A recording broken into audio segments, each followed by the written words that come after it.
శ్రీ గణేశాయ నమః. శ్రీ గురు దత్తాత్రేయాయ నమః. హనుమత్ జయంతి రోజున వివిధ సమస్యల నివారణకి చేసుకోవలసిన సిద్ధ ప్రయోగాల గురించి మనం చెప్పుకుంటున్నాం.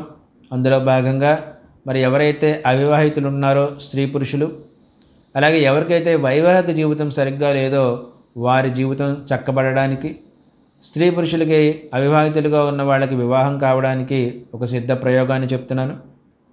దీనికి కావలసిన ద్రవ్యాలు ఏంటంటే పంచముఖ ఆంజనేయ స్వామి ఫోటో లేదా విగ్రహం ఉండాలి. అలాగే 1-2 లవంగాలు కావాలి మనకి. ముఖ్యంగా మనకు కావలసిన ద్రవ్యం ఏంటంటే మల్లె పువ్వుల నుంచి తీసిన నూనె, చెమేలికా తేల్. మీకు ఎక్కడైనా సరే పూజా ద్రవ్యాలు అమ్మే స్టోర్స్లో దొరుకుతుంది మనకి. లేకపోతే ఆన్లైన్లో అయినా సరే మీరు ఫ్లిప్కార్ట్ నుంచి కానీ అమెజాన్ నుంచి కానీ మనం తెప్పించుకోవచ్చు. చెమేలికా తేల్ ఒరిజినల్ అంటే మల్లె పువ్వుల నుంచి తీసిన నూనె. ఒకవైపున పంచముఖ ఆంజనేయ స్వామి ఫోటో ముందు నువ్వుల నూనెతో దీపారాధన చేయండి, అందులో ఒక లవంగం వేయండి. ఇంకొక వైపున మల్లె పూల నుంచి తీసిన నూనె, చెమేలికా తేల్, ఇంగ్లీష్లో అయితే జాస్మిన్ ఆయిల్, ప్యూర్ జాస్మిన్ ఆయిలే తీసుకోండి. అది వేసి దీపాన్ని వెలిగించండి. ఇంకో ప్రమిదలో అందులో కూడా ఒక లవంగం వేయండి. వేసిన తర్వాత హనుమాన్ చాలీసా పారాయణ చేయండి. చాలా శ్రద్ధగా భక్తిగా పారాయణ చేయండి.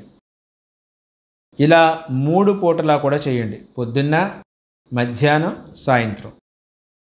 మీకు బాగా మంచి మార్పు రావాలన్నట్లయితే కనుక ఎక్కడైనా రావి చెట్టు దగ్గర ఆంజనేయ స్వామి విగ్రహాలు ఉంటాయి, లేదా చిన్న ఆలయాలు కూడా ఉంటాయి రావి చెట్టు దగ్గర.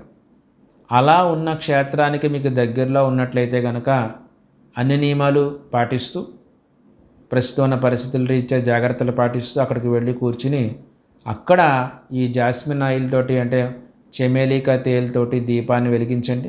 అక్కడ హనుమాన్ చాలీసా పారాయణ చేసుకోండి. ఎందువల్లంటే ఇంటి దగ్గర కన్నా ఏదైనా క్షేత్రంలో కానీ గుడిలో కానీ చేసినట్లయితే దాని ప్రభావం చాలా ఎక్కువగా ఉంటుంది. కాబట్టి మీకు కుదరకపోతే ఏమీ పర్వాలేదు, శ్రద్ధ భక్తి విశ్వాసాలే ప్రధానం. ఇంటి దగ్గర అయినా సరే కూర్చుని చేసుకోండి.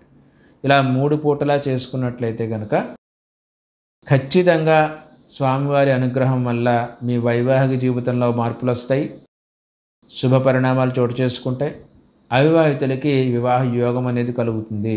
కాబట్టి ఈ ప్రకారంగా చేసుకోండి. స్వామివారి యొక్క విశేషమైన అనుగ్రహాన్ని పొందండి. జై గురుదేవ్ దత్త.